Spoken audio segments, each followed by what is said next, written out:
On a Tuesday morning in September, outside the federal courthouse in downtown Atlanta, a 58-year-old janitor named Marcus Webb pushed his cleaning cart through the employee entrance at 5:47 a.m. To the lawyers in their $1,000 suits, to the clerks racing past with case files, to the security guards who'd seen him for 12 years, Marcus was invisible. Just another pair of hands that kept the marble floors gleaming and the trash bins empty. But in less than 6 hours, Marcus Webb's refusal to speak a single word would expose a conspiracy that reached the highest levels of the justice system itself. And it would all come down to a $47 replacement part that 3 wealthy men thought they could lie about. This is a story about what happens when powerful people mistake silence for weakness. And it starts with a broken wheelchair. Marcus Webb wasn't supposed to be a janitor. 36 years earlier, he'd graduated third in his class from Georgia Tech with a degree in mechanical engineering. He'd married his college sweetheart, Angela, and they'd had twin daughters, Jasmine and Alicia. The American dream seemed within reach. Then came the accident. In 1995, Marcus had been working as a project engineer for an automotive firm when a hydraulic press malfunctioned. 3,000 pounds of steel crushed his lower spine. The surgery saved his life but cost him the use of his legs. He spent 8 months learning to navigate the world from a wheelchair, relearning how to do everything, how to dress himself, how to drive with hand controls, how to maintain his dignity when strangers looked through him as if he'd stopped being fully human. The engineering firm offered him a desk position, but the building wasn't accessible. When Marcus pointed out that federal law required accommodations, they offered him a settlement instead. "It's better this way," the HR director had said, not meeting his eyes. Less complicated for them." Marcus took the settlement. He had no choice. Medical bills were drowning them, and used it to put his daughters through college. Both became teachers. Both told their father he was their hero, even when he took the janitor position at the federal courthouse because it was one of the few employers who'd hire him without hesitation. "Government jobs have to follow ADA compliance," the hiring manager had told him matter-of-factly. "You're qualified. You passed the background check. You start Monday." That had been in 2011. 12 years of emptying trash cans, mopping floors, fixing broken fixtures, arriving at 5:45 a.m. and leaving at 2:03 p.m. 12 years of being invisible. But Marcus never complained. He'd learned something in that hospital bed 3 decades ago. Dignity isn't what others give you, it's what you refuse to surrender. At 8:47 a.m., 3 men stepped out of a black Mercedes S-Class in front of the courthouse. Richard Donovan, CEO of Donovan Medical Systems, wore a suit that cost more than Marcus's monthly salary.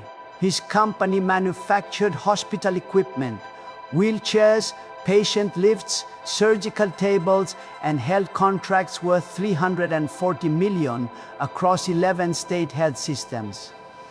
Beside him walked his attorney, Preston Whitmore III, a man whose silver hair and Georgetown law pedigree had gotten him into rooms where fortunes were made and regulations were negotiated behind closed doors.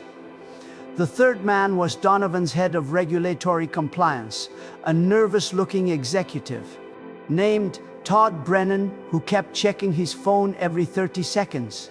They were here for a civil liability hearing.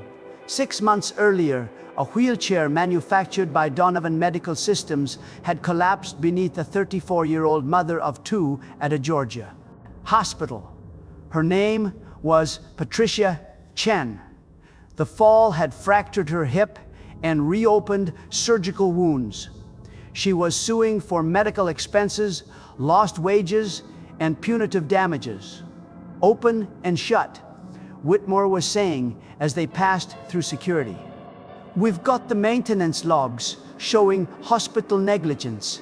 The chair was tampered with by their own staff. Judge Callahan will see through this ambulance chasing. Preston, Donovan interrupted quietly. His eyes had that cold calculation of someone who'd built an empire by knowing exactly how much he could get away with.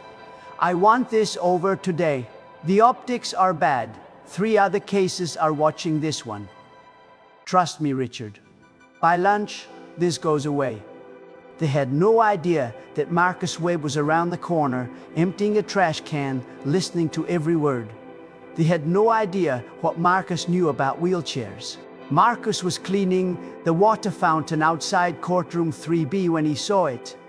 Preston Whitmore was reviewing documents with his team at a bench in the corridor. Spread across the wooden surface were maintenance logs, photographs, technical schematics. And there, in the corner of one photograph, Marcus recognized the exact wheelchair model that had failed.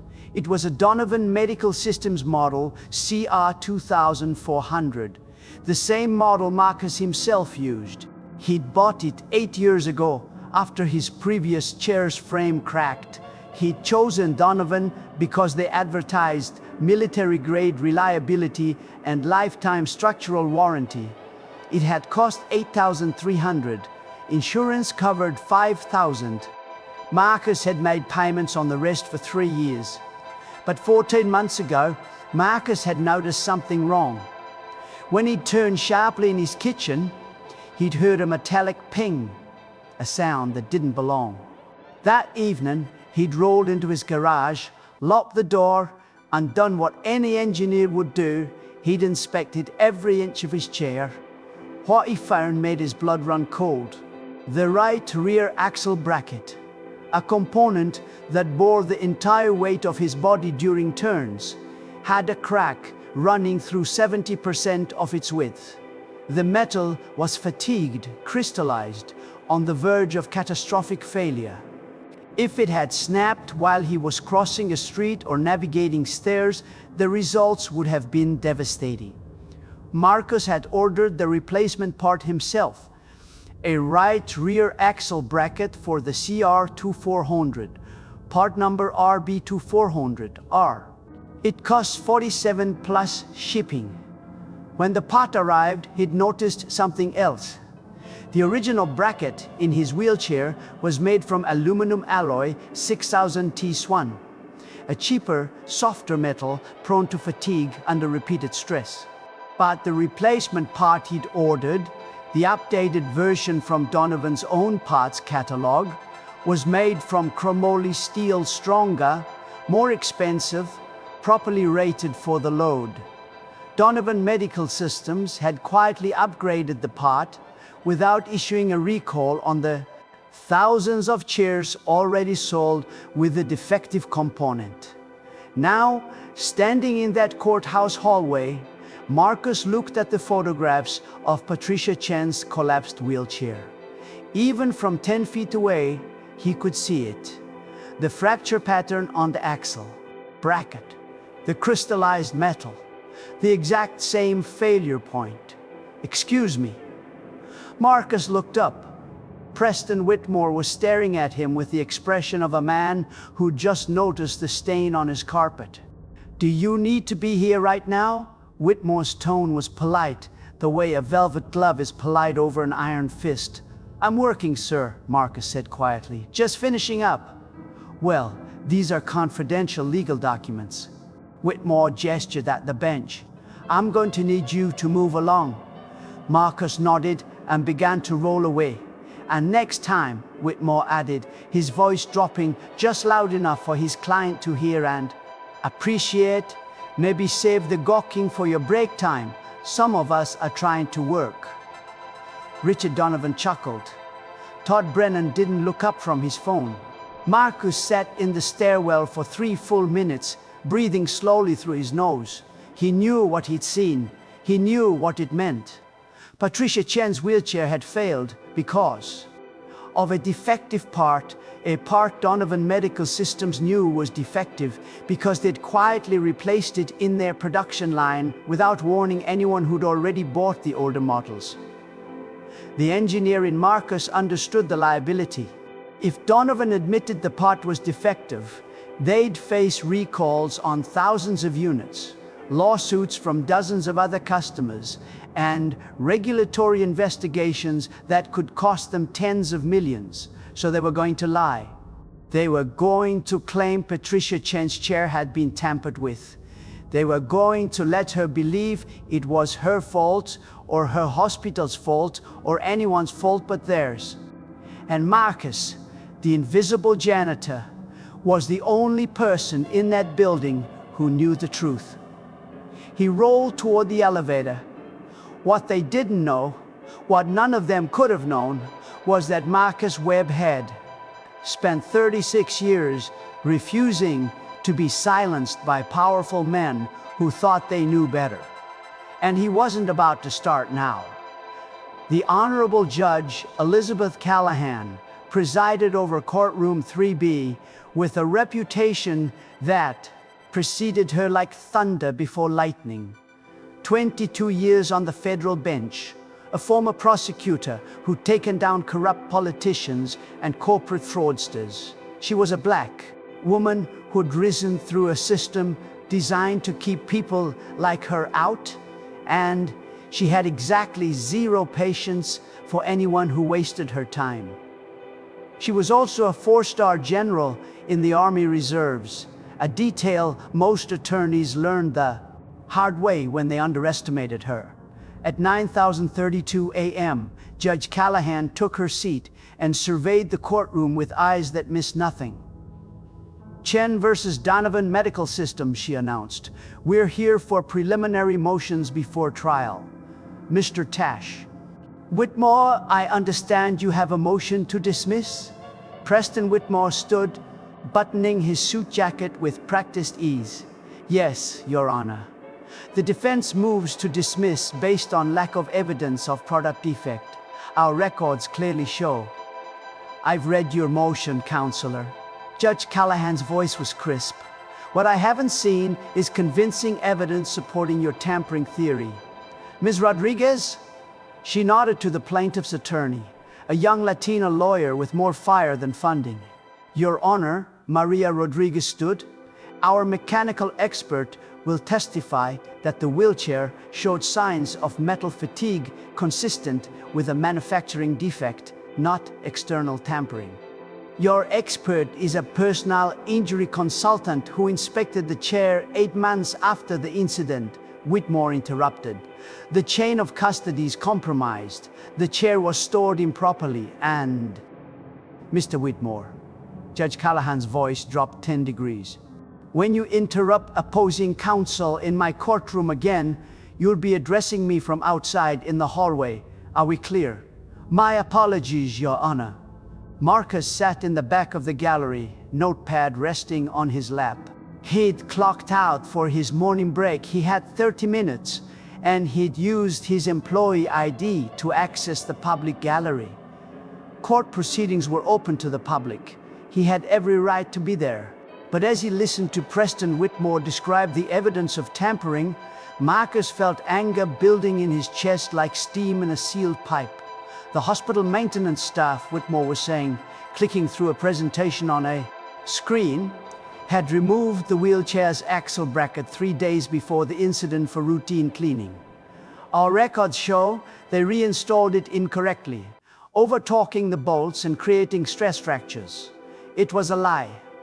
A carefully constructed, technically plausible lie. But it was still a lie. Marcus knew how those brackets were designed. The bolts were self-limiting, impossible to over-torque without power tools. Hospital maintenance staff wouldn't use for a simple cleaning. And the fracture pattern in the photographs didn't show stress from external force. It showed fatigue, the kind that came from metal that wasn't strong enough for its job, cycling through thousands of weight-bearing moments until the microscopic cracks finally became catastrophic. Judge Callahan leaned forward. Mr. Whitmore, your theory requires me to believe that trained hospital staff removed, cleaned, and incorrectly reinstalled a component in exactly the way necessary to create a fracture that mimics manufacturing fatigue. That's quite convenient for your client. Your Honor, hospital maintenance logs show that they cleaned the wheelchair, not that they disassembled load-bearing components. Judge Callahan turned to Maria Rodriguez. Miss Rodriguez, do you have any evidence contradicting the defendant's maintenance theory? Maria hesitated. Marcus could see the frustration on her face. She didn't have the resources for extensive expert testimony. She was fighting a David and Goliath battle with a sling that was one stone short. Your Honor, we're working with limited funding, but we believe that with additional discovery. I'm going to stop you there. Judge Callahan removed her glasses. Miss Rodriguez, I sympathize with your position, but I can't allow this case to proceed to trial based on, we believes, and additional discovery might show. You need concrete evidence of a design defect or manufacturing negligence. Do you have that? Not yet, Your Honor? Then I'm inclined to grant the motion to dismiss unless you can provide me with something more substantial than speculation. Marcus's hands tightened on his notebook. This was the moment. In 60 seconds, Judge Callahan would dismiss this case. Patricia Chen would get nothing. Donovan Medical Systems would win. And how many other people were sitting in defective wheelchairs right now, just like Marcus had been 14 months ago, with no idea they were one sharp turn away from catastrophic injury? Engineers don't just build things. They have a responsibility to the people who use what they build. Marcus raised his hand. Your Honor? The courtroom went silent. Every head turned. Judge Callahan looked up, her expression shifting from judicial consideration to surprise. Yes? The gentleman in the back? Marcus took a breath. Your Honor, my name is Marcus Webb. I work here as a maintenance custodian. I apologize for interrupting, but I have information relevant to this case. Preston Whitmore was on his feet instantly. Your Honor, this is highly irregular. Mr. Whitmore, sit down. Judge Callahan's voice was ice. She looked at Marcus with renewed focus. Mr. Webb, you understand you're not a party to this case? Yes, ma'am. And you're not an attorney? No, ma'am. But I am an engineer. That got everyone's attention. Approach the bench, Mr. Webb. Marcus rolled toward the bench. Preston Whitmore stepped aside, his expression somewhere between incredulous and offended that a janitor was interrupting his carefully prepared dismissal. Judge Callahan looked at Marcus with the intensity of someone who'd spent 2 decades determining truth from lies. What kind of engineer, Mr. Webb? Mechanical, Your Honor. Georgia Tech, class of 1989. I worked in automotive design until 1995. And you're working as a custodian now? Yes, ma'am, for 12 years. There was no judgment in Judge Callahan's face, only curiosity. Go on. Marcus opened his notebook. Inside were sketches, measurements, part numbers, everything he documented 14 months ago when he discovered the defect in his own wheelchair. Your Honor, the wheelchair that failed under Miss Chen is a Donovan Medical Systems model CR2400. I own the same model. 14 months ago, I discovered a crack in my right rear axle bracket, part number RB2400R. The component was made from aluminum alloy 6061, which is not properly rated for the cyclical load stresses of wheelchair use. I replaced the part myself with an updated version from Donovan's own parts catalog, a version made from chromoly steel. Your Honor, Donovan Medical Systems quietly upgraded that component in their production line without issuing a recall or warning to existing customers. The failure in Miss Chen's wheelchair is identical to the failure I found in mine. It's not tampering. It's metal fatigue from an undersized, improperly specified part. Preston Whitmore let out a laugh that was just slightly too loud. Your Honor, this is absurd. We're supposed to halt proceedings because the janitor has a theory? Mr. Webb may have an engineering degree from 30 years ago, but he has no credentials as an expert witness, no documentation supporting his claims, and frankly, no business interrupting. I have documentation. Marcus pulled out a manila folder from the storage compartment under his wheelchair seat. Inside were photographs, close-ups of the fractured bracket from his wheelchair, the replacement part still in its packaging with the part number visible, his own wheelchair's serial number plate, and the receipt from his purchase showing the date and vendor. Judge Callahan took the folder, examining each item methodically. Your Honor, Whitmore pressed, this is a transparent attempt to... Mr. Whitmore. Judge Callahan didn't look up from the photographs. What I'm seeing here is an individual who owns the same product involved in this lawsuit, who appears to have discovered the same defect and who documented it extensively. That's not nothing. She turned to Marcus. Mr. Ration. Webb, do you still have the defective part? Yes, Your Honor. At home. And the replacement part installed in my wheelchair. But I have the packaging with the part specifications and the manufacturer's date code. Judge Callahan set down the photographs. Ms. Rodriguez, how quickly can you subpoena Mr. Webb's wheelchair components and get them to your mechanical expert? Maria Rodriguez was already on her feet, barely containing her shock and relief. 72 hours, Your Honor. Your Honor, this is... Whitmore began. An unexpected development, Judge Callahan finished. Mr. Whitmore, unless you're prepared to stipulate under oath that Donovan Medical Systems has never changed specifications on the RB24 ordered R-axle bracket, I'm going to continue this hearing for 1 week to allow the plaintiff to examine Mr. Webb's evidence. At the defense table, Richard Donovan had gone very still.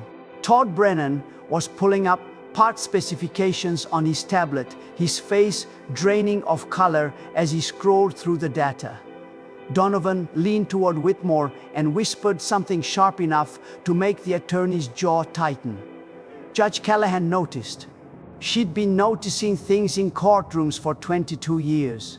Mr. Donovan, do you have something you'd like to share with the court? Richard Donovan stood, smoothing his tie with the practiced calm of a man who talked his way out of tighter spots. Your Honor, with all due respect, my company has rigorous quality control procedures. If there had been any defect in our products, we would have issued an immediate recall. The suggestion that we would knowingly sell defective wheelchairs is not only unfounded, it's offensive. Marcus felt the words like a physical blow. Offensive. This man, standing in his 5,000 suit, was offended that someone had dared to tell the truth about his company's negligence. Judge Callahan's expression didn't change. Mr. Donovan, I'm not suggesting anything. I'm allowing discovery. If your components are properly specified and manufactured, this will be resolved quickly. Hearing continued for 1 week. Clerk will provide the new date. Mr. Webb, I'm going to need you to remain available as a potential witness. Yes, Your Honor. Court is adjourned. Marcus was roaring toward the elevator when he heard footsteps behind him. Mr. Webb. He turned. Preston Whitmore was walking toward him with Richard Donovan and Todd Brennan, flanking him like predators, sizing up prey. What happened next would determine everything. That was quite a performance, Whitmore said, his voice carrying the warmth of a January wind. very dramatic, very heroic. Marcus said nothing.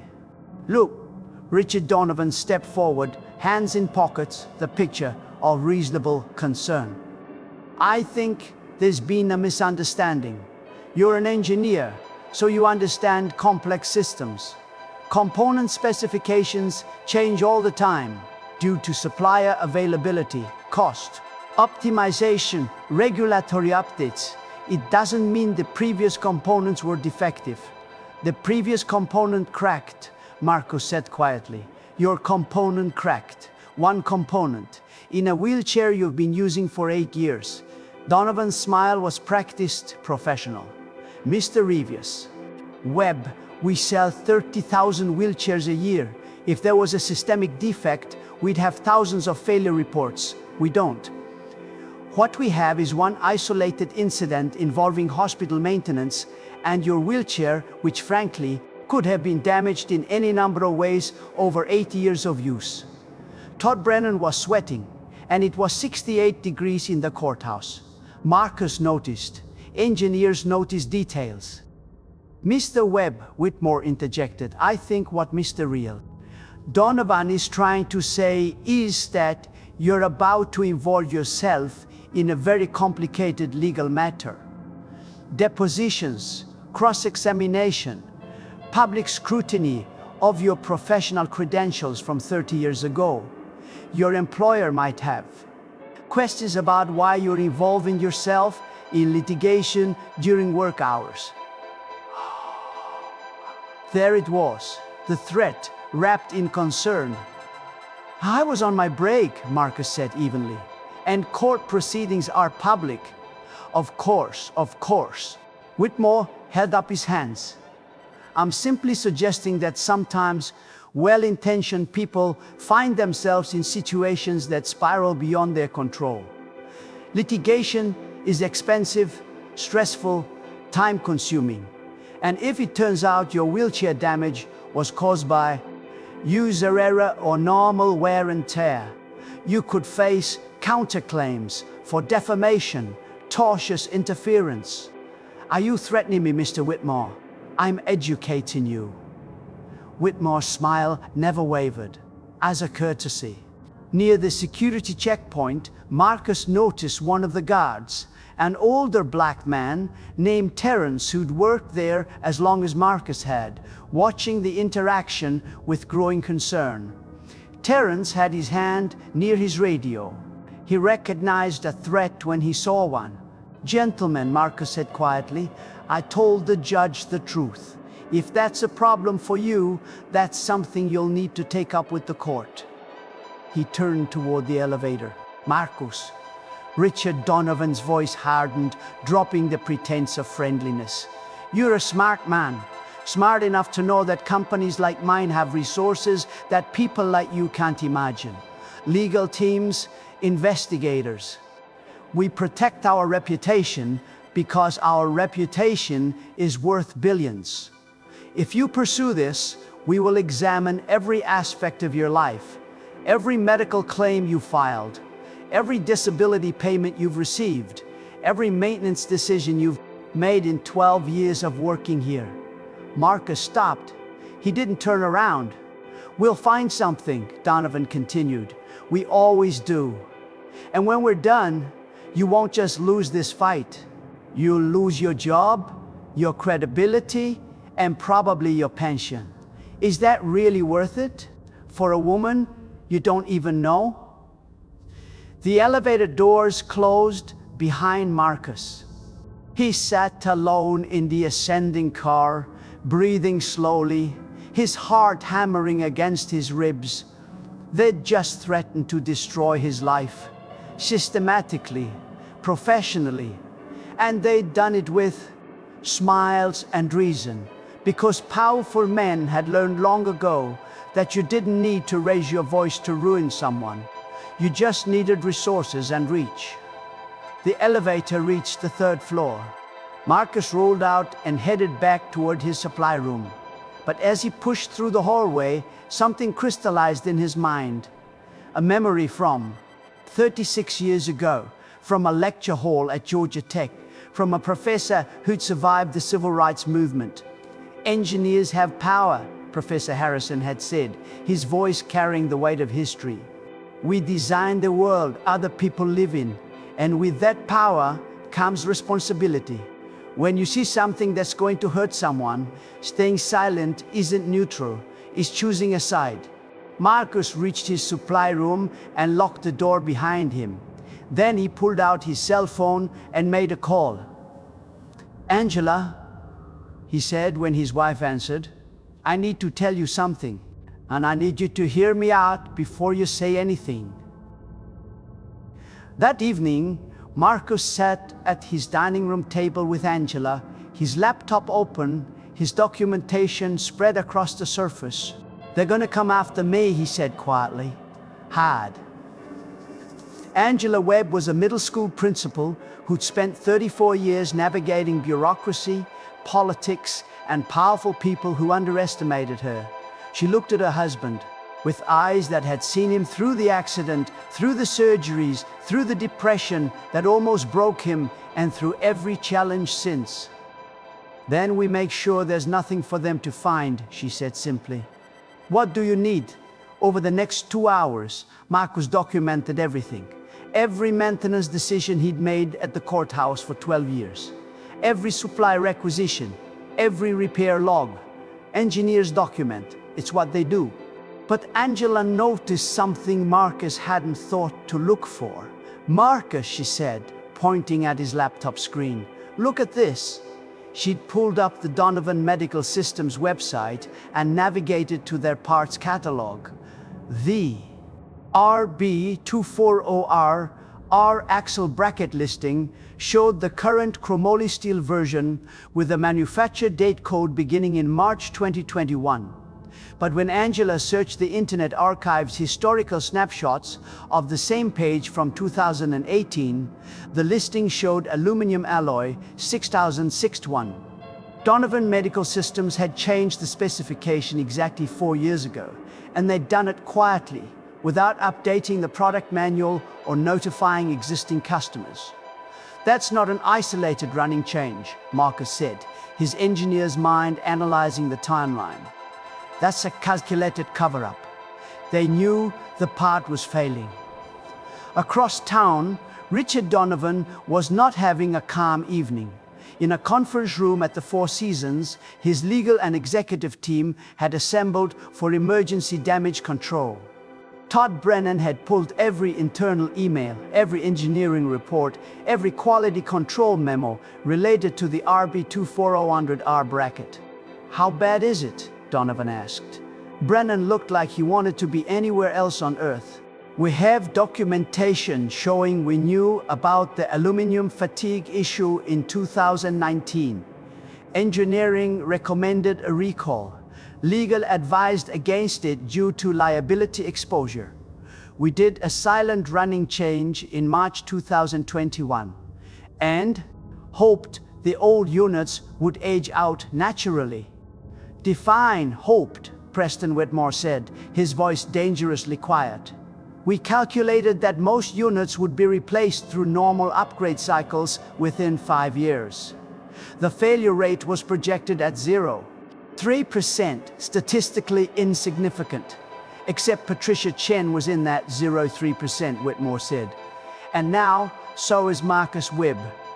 Anyone else?" Brennan pulled up a spreadsheet. "We've had 12 other reported bracket failures over 4 years. All were resolved with individual settlements and NDAs. None went to litigation." Donovan closed his eyes. "Webb is going to find those if he digs."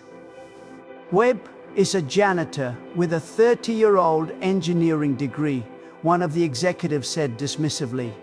"We bury him in depositions and he'll fold." But Marcus Webb was not someone who folded easily. In his garage, Marcus had hoisted his wheelchair onto the car lift he'd installed years ago. With methodical precision, he photographed every component of the frame, focusing on the chromoly bracket and its installation. Then he did something only an engineer would think to do. He measured the wear patterns on the chromoly steel bracket that had replaced the aluminum one 14 months ago. The new bracket showed minimal stress marks, the kind you'd expect from normal use, but the bolt holes where it attached to the frame showed elongation, metal fatigue in the frame itself, caused by years of compensating for the inadequate strength of the original aluminum bracket. The aluminum bracket hadn't just failed, it had been damaging the frame for years before Marcus caught it. If I'd waited another 3 months, Marcus said to Angela, who'd come to the garage to check, on him, the frame would have cracked. The chair would have collapsed completely, not just tipped, collapsed. Angela put her hand on his shoulder. Patricia Chen, is lucky hers only tipped. No. Marcus looked at the photographs on his digital camera screen. Patricia Chen is lucky she's alive, and she's lucky Judge Callahan didn't dismiss the case before I spoke up. Marcus, Angela said quietly, these people have billions of dollars. They'll do anything to win. I know. They could take everything from us. I know. So why are you doing this? Marcus looked at his wife, at the woman who'd held his hand in that hospital bed 36 years ago when the doctors said he'd never walk again, who'd believed in him when he didn't believe in himself. Because someone has to. 3 days later, Marcus was called into the courthouse administrator's office. Marcus, Linda Holloway said, not unkindly but with bureaucratic firmness, we've received a complaint about your conduct during work hours. Marcus felt his stomach tighten. From who? The complaint is confidential, but it alleges you were accessing courtrooms during your shift for non-work purposes and involving yourself in legal proceedings that don't concern you. I was on my designated break, and courtrooms are open to the public. Be that as it may. Holloway folded her hands on her desk. The optics are concerning. The judiciary needs to maintain neutrality. When our employees involve themselves in cases, it creates appearance problems. Linda Holloway wouldn't meet Marcus's eyes. She was reading from talking points someone had given her. Are you suspending me? Marcus asked quietly. No. But I'm advising you, as a friend, to reconsider your involvement in this situation. You've been an exemplary employee for 12 years. Don't jeopardize that over something that isn't your fight. Marcus left the office with his stomach churning. That afternoon, when Marcus rolled out to the employee parking lot, there was a man waiting by his accessible van. Mid-50s, expensive suit, sunglasses, even though it was overcast. He had the bearing of someone who'd spent a career making problems disappear. Marcus Webb? Marcus stopped. Who's asking? The man held up a business card. David Tremaine, Senior Investigator for Cromwell Risk Management. We've been retained by Donovan Medical Systems to conduct due diligence on recent allegations. Due diligence was corporate speak for we're going to investigate your life and find leverage. I have nothing to say to you. That's fine, Tremaine said affably. I'm just doing background work, verifying employment history, credentials, financial records, standard stuff. I understand you've had some challenges over the years. Disability payments, medical expenses. Must be tough to make ends meet on a custodian salary. Marcus unlocked his van. I'm done with this conversation. Sure. One quick question though. Tremaine consulted a small notepad. In 2012, you made a workers' comp claim for workplace injury, strained shoulder from repetitive lifting.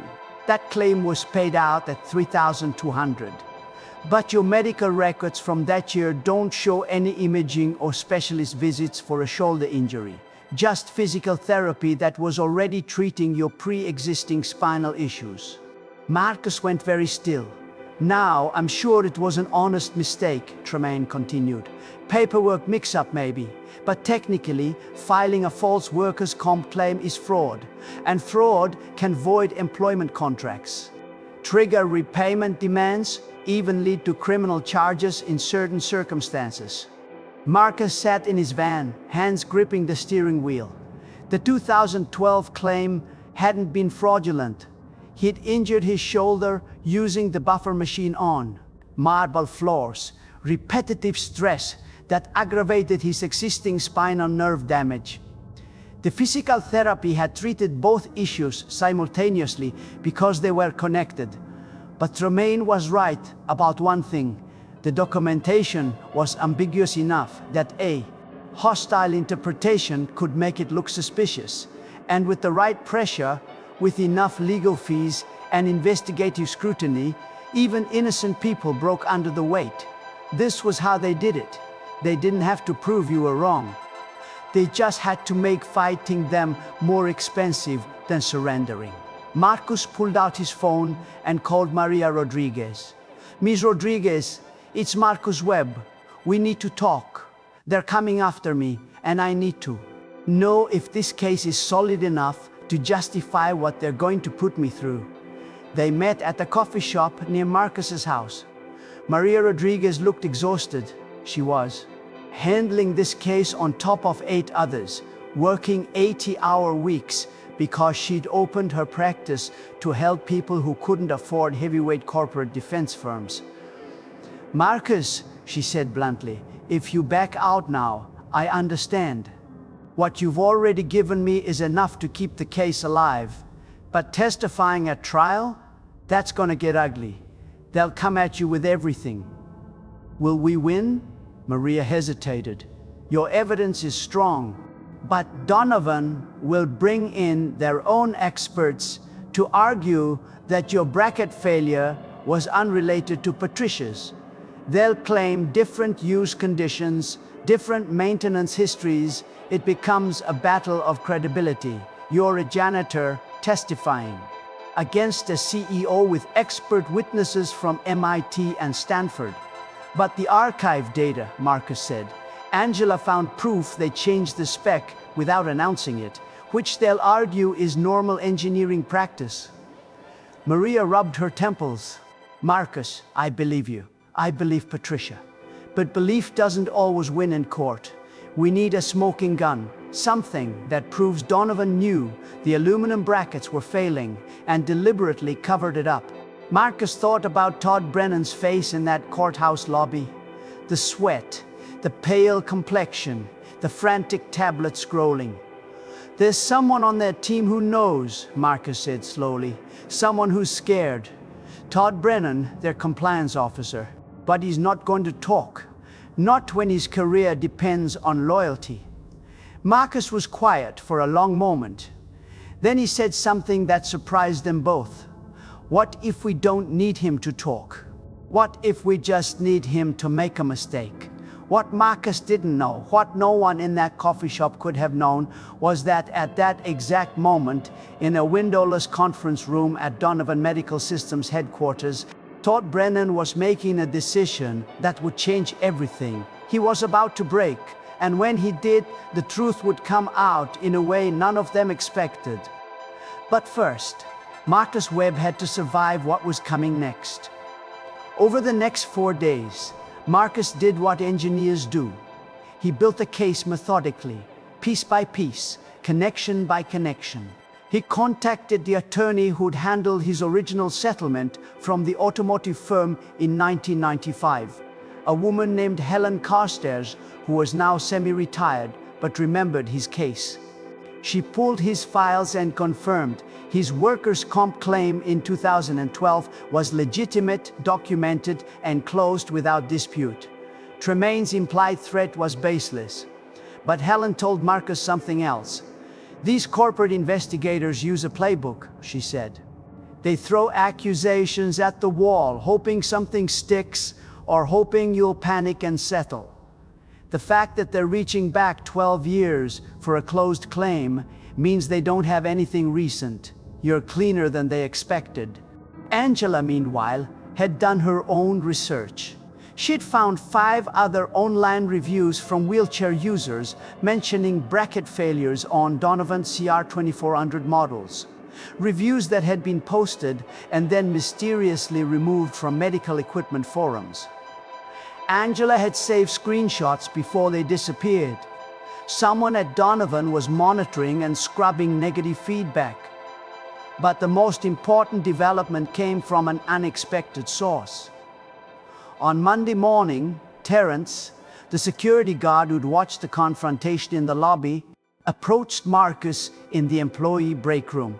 "Marcus," Terence said quietly, glancing at the door to make sure they were alone, "I need to tell you something. Friday afternoon, that investigator who cornered you in the parking lot, he came back, tried to access employee records, said he had authorization from the administrator's office. Did he get them? Hell no. I checked with Holloway. She never authorized anything. He was bluffing. I escorted him out and told him if he came back without a subpoena, I'd have him arrested for trespassing." Marcus felt a surge of gratitude. "Thanks, Terence." "Brother," Terence said, his voice dropping even lower, "you're standing up to people who think they're untouchable. I've worked courthouses for 28 years. I've seen who gets justice and who gets stepped on. What you're doing, that takes more courage than most people have. Don't let them make you invisible." Marcus wasn't invisible anymore, and that terrified the people who wanted him to be. The deposition was scheduled for 9 hours, spread over 2 days. Marcus arrived at Whitmore's law firm at 8:05 a.m. on Tuesday, dressed in his best collared shirt and slacks. Maria Rodriguez met him in the lobby, briefcase in hand, her expression grim. "They're gonna try to break you," she said. "Stay calm, answer only what's asked. And if you don't know something, say you don't know. Don't guess, don't elaborate." Marcus nodded. Inside the conference room, Preston Whitmore sat with 2 associate attorneys and a technical consultant. A court reporter was stationed at the end of the table, her stenography machine ready. A video camera pointed at the chair where Marcus would testify.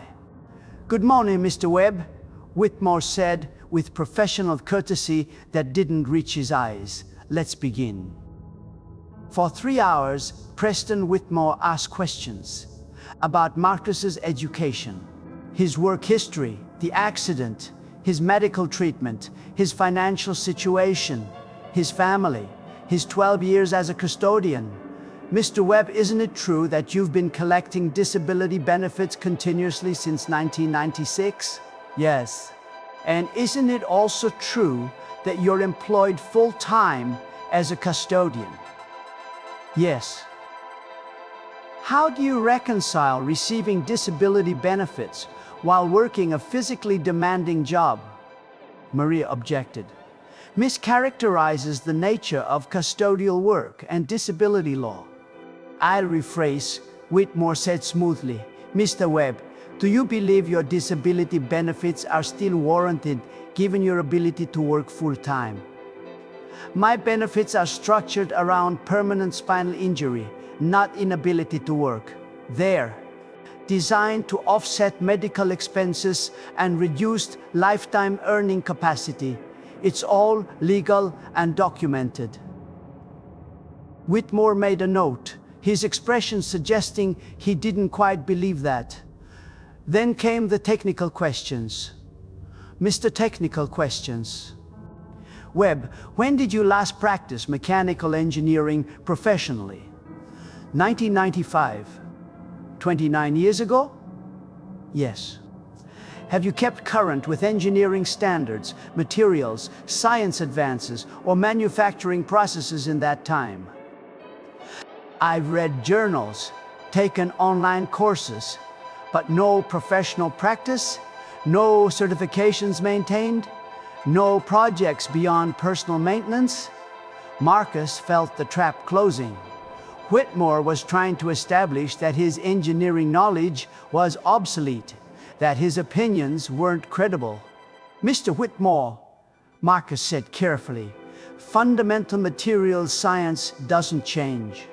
Aluminum alloy 6I61 had the same tensile strength and fatigue properties in 1995 as it does today. The math doesn't expire." During lunch break, Whitmore brought in his technical consultant, a mechanical engineer from a consulting firm that did extensive work for medical device companies. The consultant spent 45 minutes examining Marcus's wheelchair with calipers, a flashlight, and a borescope. He photographed the chromoly bracket, measured bolt torques, inspected the frame for stress marks. When depositions resumed, Whitmore asked, "Dr. Patterson, in your professional opinion, does Mr. Webb's wheelchair show evidence of the defect he describes?" Dr. Torkid. Patterson, a man in his 60s with an impressive resume and a comfortable relationship with corporate clients, consulted his notes. "The current bracket is chromoly steel, which is appropriately rated for load-bearing use." "I see. No evidence of improper installation or frame damage that would indicate a previous bracket failure." Mr. Webb's photographs of the allegedly defective aluminum bracket show what could be normal wear patterns or could be damage caused by removal process. Without laboratory analysis of the original part's microstructure, it's impossible to determine if the fracture was caused by design defect or user-related stress.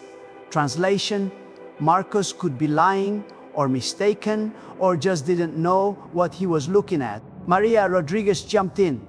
"Dr. Patterson, did you examine the bolt holes in the wheelchair frame?" "Briefly.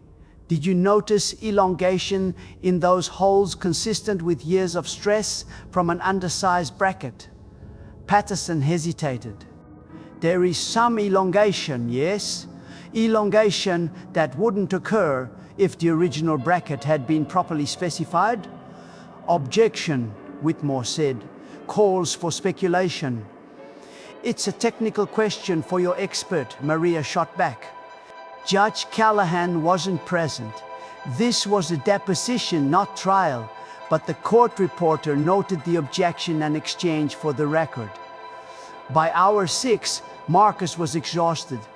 Whitmore had circled back to the same questions 5 different ways, trying to catch contradictions, trying to get Marcus to speculate or exaggerate. "Mr. Webb, have you been in contact with any other Donovan Medical Systems customers about their wheelchairs?"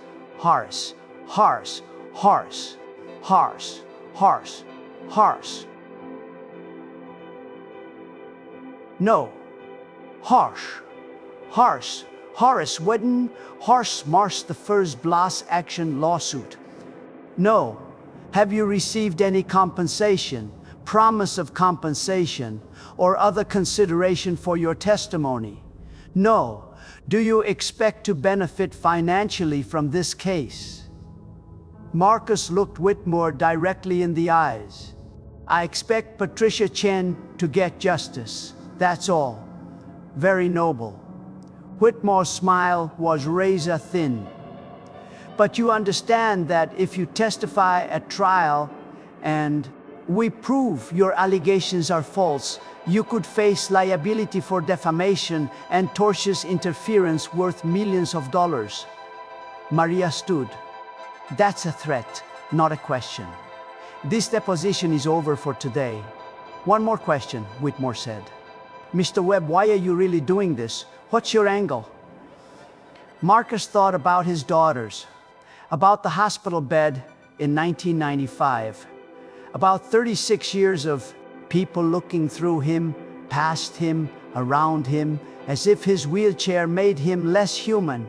He thought about Patricia Chen, who'd fallen from her wheelchair and fractured her hip because a CEO wanted to save money on a $47 part. And he thought about Professor Harrison's voice from decades ago. When you see something that's going to hurt someone, staying silent isn't neutral. "Mister Whitmore, Marcus said quietly, I don't have an angle, I have a responsibility. That evening, Marcus and Maria regrouped in her small office 3 blocks from the courthouse. They're going to argue you're not credible, Maria said bluntly.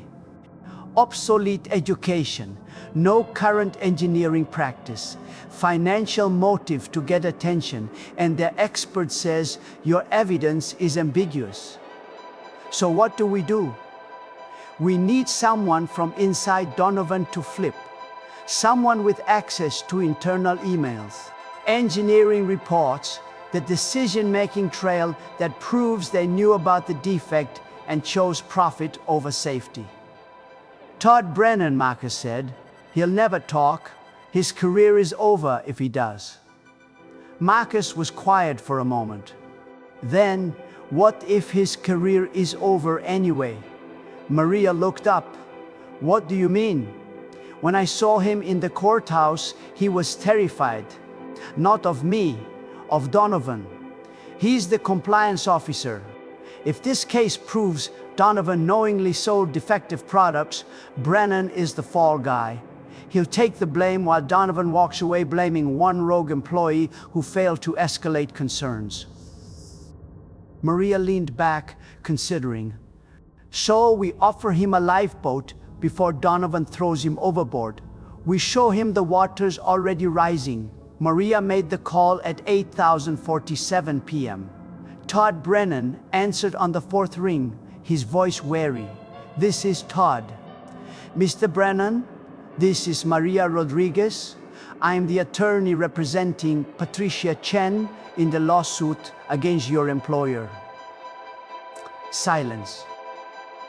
Before you hang up, Maria continued quickly. I want you to know that I've subpoenaed Donovan's internal communications related to the RB24R.R axle bracket. Discovery starts next week. And when it does, every email you sent, every report you signed, every meeting you attended where this defect was discussed, that all becomes public record. I'm not discussing this case with opposing counsel. Brennan's voice was tight. I'm not asking you to discuss the case. I'm offering you information. Richard Donovan is going to make you the scapegoat. You know it, I know it. He's already setting the stage.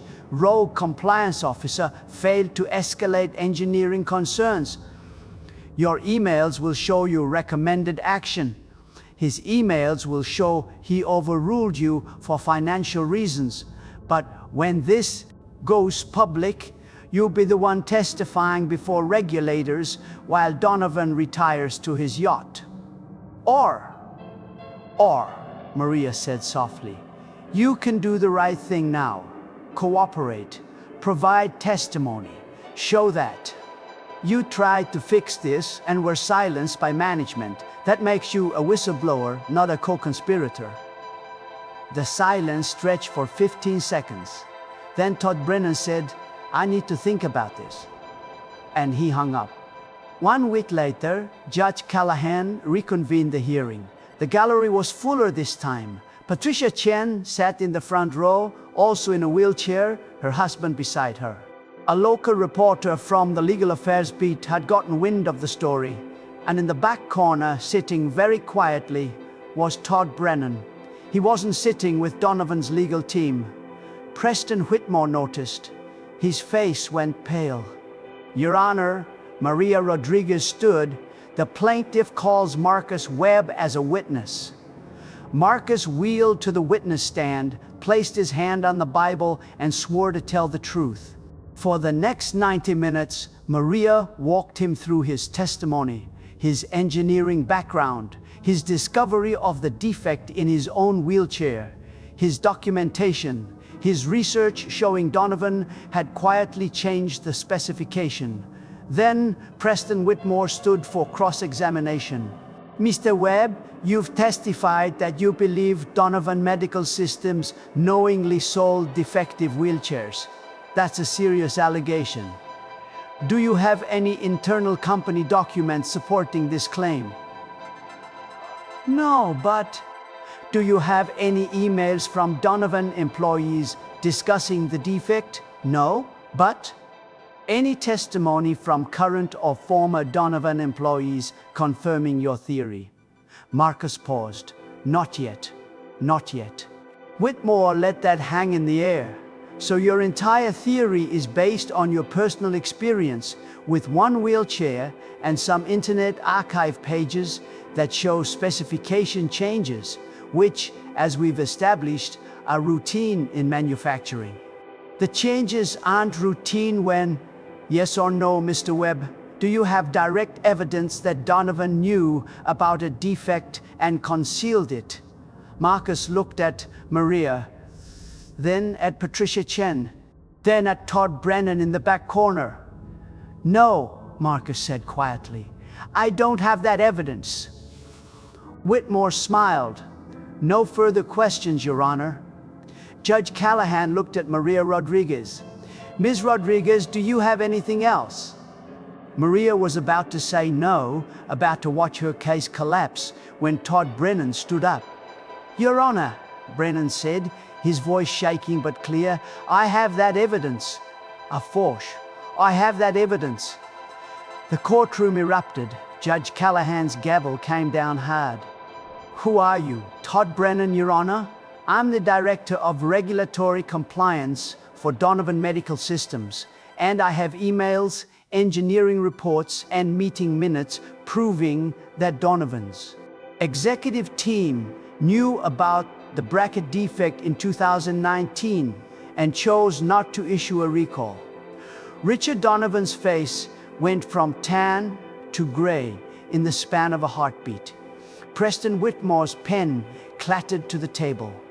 Patricia Chen began to cry, and Marcus Webb, invisible, Marcus, Janitor Marcus, who'd been told to stay quiet and know his place, sat in the witness stand and watched as the truth he'd refused to let die finally broke into the light.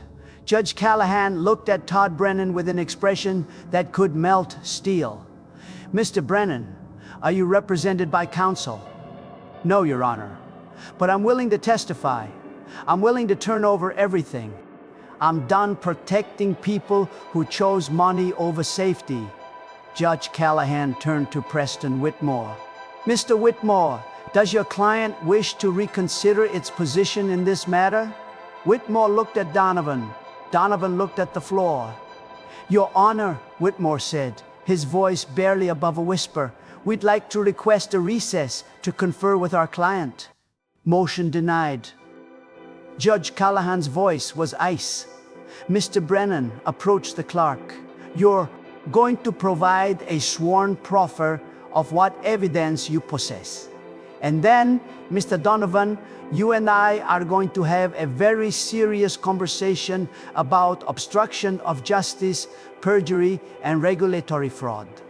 Bailiff, I want the U.S. Attorney's office notified immediately. Marcus sat in the witness stand, watching it all unfold. He hadn't said anything dramatic. He hadn't given a speech. He'd simply refused to be silent when silence would have let an injustice stand. And sometimes that's all it takes. Sometimes the most powerful testimony is the one that simply refuses to disappear. What happened next would take months to fully unfold. But in that courtroom, on that Tuesday morning, justice didn't just arrive. It had been there all along, waiting for someone brave enough to call it forward. The hearing didn't end that day. It exploded. Within 2 hours, federal investigators from the Department of Justice and the FDA had opened a joint inquiry into Donovan Medical Systems.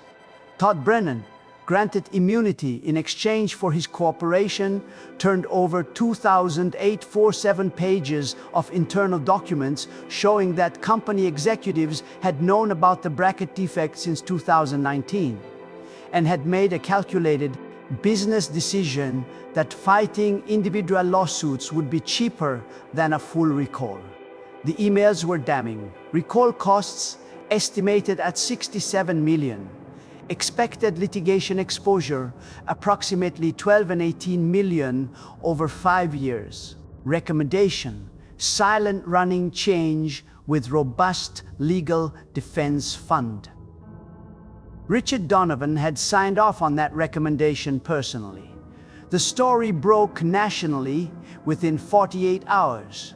Patricia Chen's case settled for $2 million, the largest individual settlement in Donovan medical system's history.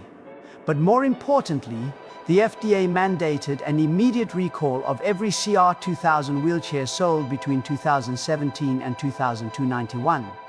More than 18,000 units. Marcus received a letter from Donovan's legal team offering him a settlement of $80,000 in exchange for his silence and agreement not to testify in other cases. He turned it down. "I didn't do this for money," he told Maria Rodriguez. "I did it because it was right." 3 weeks later, Marcus stood at the press conference on the courthouse steps. He didn't want to be there. Public attention made him uncomfortable, but Maria had convinced him that his voice mattered, that people needed to see who stood up to power. "My name is Marcus Webb," he said into the microphones. 36 years ago, I had an accident that changed my life. I learned to navigate a world that wasn't built for people like me. I learned what it feels like to be invisible. But I also learned that being invisible gives you a choice. You can accept it, let people look past you and stay silent, or you can use it. You can see things others miss because they're not paying attention to you. And when you see something wrong, something that's going to hurt someone, you can decide that your voice matters, even if no one thinks it does. Patricia Chen, sitting beside him in her wheelchair, reached over and squeezed his hand. "This isn't about me," Marcus continued. "This is about every person who's been told they don't matter, that their safety is less important than someone else's profit, that they should stay quiet and be grateful for what they're given. We're not invisible, we're not disposable, and our lives have value." 6 months later, Judge Elizabeth Callahan requested Marcus's presence in her chambers. "Mr. Webb," she said, gesturing for him to sit, "I wanted to speak with you personally. What you did in my courtroom took extraordinary courage. You had nothing to gain and everything to lose, and you spoke up anyway." "Thank you, Your Honor. I'm not finished." Judge Callahan leaned forward. "The federal judiciary is establishing a new whistleblower protection program for employees who report judicial or legal misconduct. We'd like you to serve on the advisory board. Your experience, both as an engineer and as someone who's navigated these systems from the inside, would be invaluable." Marcus was stunned. "Your Honor, I'm just a janitor." "Mr. Webb," Judge Callahan said firmly, "you're an engineer who spent 12 years observing the justice system from a unique vantage point. You understood both the technical failure and the institutional failure that allowed it to persist. That perspective is exactly what we need." Marcus accepted. Richard Donovan resigned as CEO in January, facing 14 federal charges, including fraud, obstruction of justice, and conspiracy. His company's stock price collapsed by 73%. 3 other executives were also indicted. Donovan Medical Systems filed for bankruptcy protection 8 months after Marcus testified. But before they did, they completed the court-ordered recall and established a $340 million victim compensation fund for anyone who'd been injured by their defective wheelchairs. 73 people came forward. 73 people who'd thought they were alone, who'd thought the failures were their fault, who'd been told by customer service that their wheelchairs had been misused. Because of Marcus, they got justice. 1 year after that Tuesday morning in Courtroom 3B, Marcus sat in his living room with Angela, and their daughters. His life hadn't changed dramatically. He'd taken a new position as an accessibility consultant for the federal courthouse system, better pay, more meaningful work, but still fundamentally about serving others. He still had the same house, the same routine, the same values. But he'd proven something he'd always known, but the world had forgotten. Dignity isn't given by others. It's claimed by refusing to surrender your truth. Dad, Jasmine, one of his daughters, asked him, "Do you ever wish you'd just stayed quiet? Avoided all that stress?" Marcus looked at his grandchildren, ages 5 and 7, playing with toy cars on the floor. "Every day I was scared," he admitted, "but I kept thinking about the story I'd be telling you and your kids. Would I tell you I saw something wrong and did nothing? Or would I tell you I saw something wrong and did what I could, even when it was hard?" "We teach kids that heroes are people with superpowers," Marcus said. "But real courage is much quieter than that. It's the decision to speak when staying silent would be easier. It's the choice to stand up when sitting down would be safer. It's the refusal to let powerful people make you invisible just because it's convenient for them." On his garage workbench, Marcus kept the original aluminum bracket from his wheelchair, the defective part that had almost cost him his life and had cost Patricia Chen her health. $47. That's what it would have cost Donovan Medical Systems to use the right part from the beginning. $47 per chair, less than 0.5% of the sale price. But they'd chosen profit. And that choice had broken bones, shattered lives, and ultimately destroyed their company. Marcus never threw the bracket away. He kept it as a reminder, not of what went wrong, but of what happened when one person refused to let it stay wrong. This story reminds us that your worth isn't determined by your job title, your income, or whether people notice you when you walk into a room. Your worth is measured by what you do when faced with a choice between comfort and conscience, between silence and truth, between protecting yourself and protecting someone else who can't protect themselves. Marcus Webb didn't set out to be a hero. He set out to be honest. And in a world where powerful people count on ordinary people staying quiet, honesty is the most radical act there is. You don't need a law degree to recognize injustice. You don't need wealth to stand up to the wealthy. You don't need power to refuse to be powerless. You just need to decide that your dignity and the dignity of others is worth defending, even when it costs you, especially when it costs you. So here's the question this story leaves you with. What would you do with your $47? Would you cut corners to maximize profit? Or would you build something that keeps people safe, even if no one ever knows your name? Marcus Webb chose safety. He chose truth. He chose dignity. And because he did, 73 people didn't fall. Thousands more were warned. And one company that thought it was too powerful to fail learned otherwise. What would you do in his position? More importantly, what will you do when your moment comes? This story is a fictional dramatization inspired by real events of courage, justice, and the power of human dignity. While the characters and specific events are creations of narrative, the themes, corporate negligence, the silencing of whistleblowers, and the courage of ordinary people who refuse to stay silent reflect realities that play out in courtrooms and workplaces every day. In a world that often rewards greed and punishes truth-tellers, choose to be like Marcus Webb. Choose integrity, choose courage, choose grace. Because sometimes the most powerful person in the room is the one everyone underestimated.